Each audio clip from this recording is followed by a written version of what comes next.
Hei, mani sauc Evija, man prieks, ka tu esi šeit kopā ar mani. Šī ir mana rīta rutīna. Savu rītu es sāku 7:00, un pirmais, ko es daru, es nedaudz pamalkoju ūdeni, lai palīdzētu organismam pamosties. Tad jau es kāpju ārā un sāku klāt gultu. Man ir ļoti svarīgi gultu saklāt no rīta, jo tas ir pirmais darbiņš, kas, manuprāt, ir jāizdara, lai labi iesāktu dienu. Ja tu saklāji savu gultu, tad tu zini, ka tev jau ir labs dienas sākums. Nākošais manā rutīnā ir zaļā sula. Man to ļoti patīk dzert no rītiem. Es jau to daru kādas 2 nedēļas no vietas, katru rītu konstanti, un tas tiešām ļoti palīdz manam organismam pamosties. Zaļā sula vispār ir bagāta ar visādiem labumiem, kas ir labi organismam. Te es gatavoju sulu no pusbuntītes selerijas un viena liela zaļā ābola. Parasti es liktu klāt arī vēl gurķus, bet, diemžēl, veikalā nav, jo nav vēl sezona. Katru reizi es rūpīgi noskaloju visus dārzeņus un augļus, un tad sagriežu gabaliņos un lieku iekšā savā sulas spiedē, kuras nopirku super lēti, un, ja tu man seko Instagramā, tad tu jau zini šo informāciju.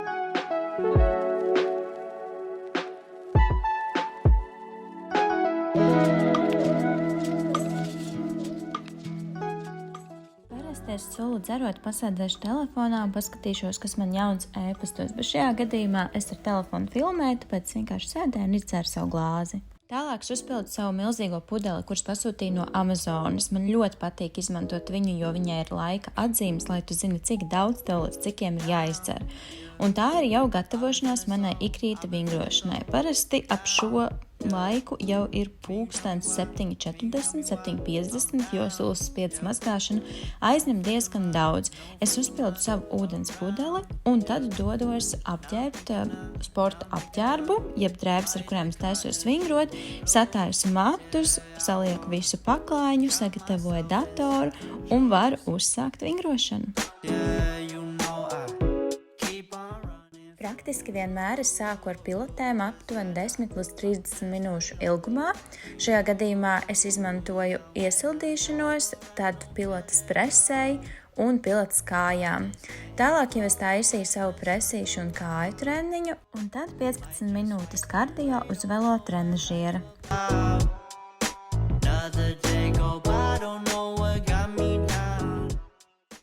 Take my hand and hold it tight. Look at the paintings, I'll be your guide.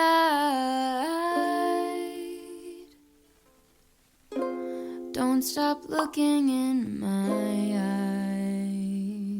Tālāk seko mana rīta sejas ādas rutīna. Katru rītu pēc dušiņas es nomazgāju seju ar gēlu. Tā kā es iepriekš sportoju, tad es izmantoju savu sejas mazgāšanas ierīci, jeb elektrisko birsti, kas man jau ir veselu mūžību, ļoti daudz gadus.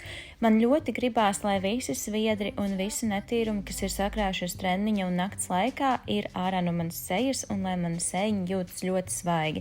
Tāpēc es visu seju attīru ar elektrisko birsti. Tad es noskaloju nost visas putiņas, noslauku atkal sejas ādu un uzklāju virsū sejas eļļiņu. Tikko tieši saņēmu jaunus produktiņus sejai, tāpēc mana rutīna noteikti ar sejas ādu saistībā mainīsies, bet līdz šim tā ir bijusi tieši šāda.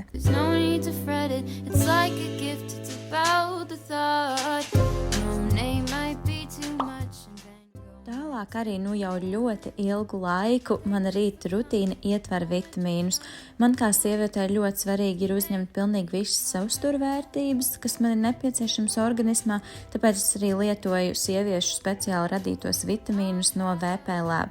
Manuprāt, es esmu ar tiem dalījušies arī Instagramā, bet vēl joprojām katrā ziņā viņus lietoju, jau tiešām vairākus mēnešus.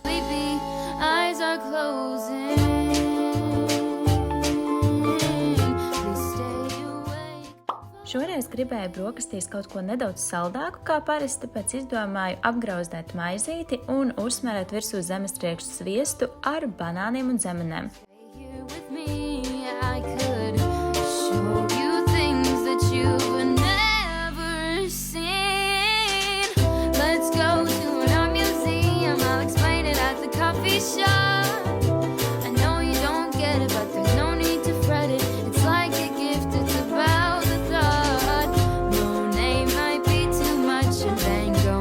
Take the wire.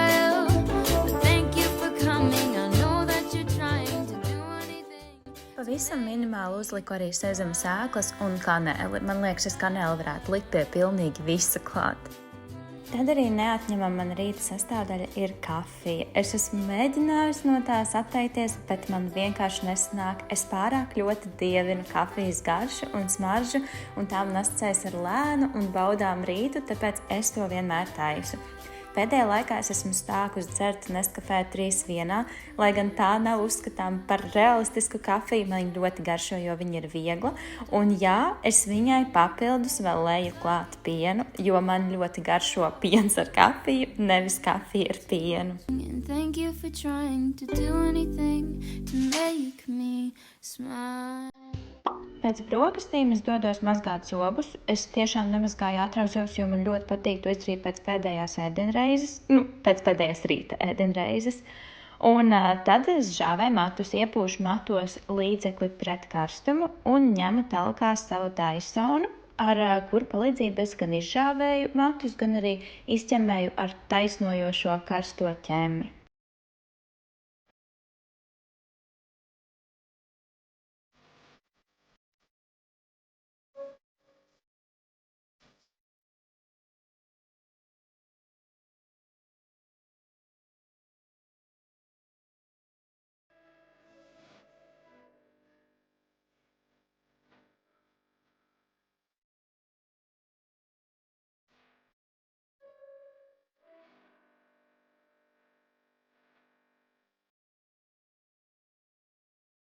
Vienmēr pēc karstuma izmantošanas es iesmērēju matos arī eļļiņu.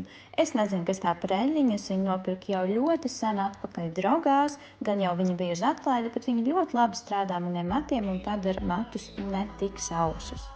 Kad mati ir gatavībā, es sāku savu make-up rutīnu. Es uzkrāsojos atkarībā no tā, kāda ir manas dienas plāni, un tad jau dodos tālāk dzīvē. Paldies, ka biji šeit ar mani un ar manu rīta rutīnu, un es ceru, ka tev kaut kas noderēs arī tavējā.